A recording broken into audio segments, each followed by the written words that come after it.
po dito, isa lang po ang masasabi ko. Yung sinasabi po nating respeto.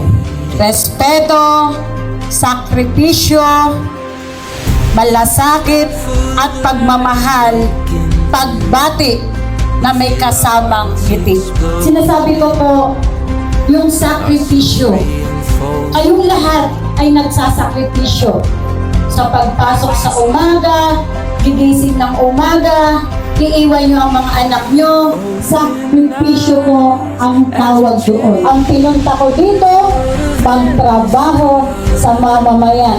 Kailangan tayo ng mamamayan ng bayan ng Bansud.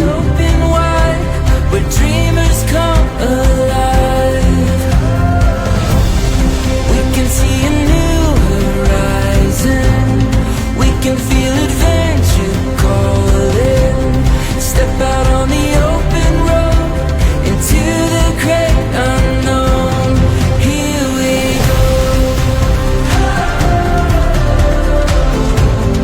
Respetuhin natin kahit ano pa ang posisyon niya, janitor, JO, ano man ang posisyon sa atin dito sa bayan ng Bansud, lalo na dito sa munisipyo, ang respeto ay hindi mababayaran ng pera. Respeto para sa aking kasamahang sangguniang members.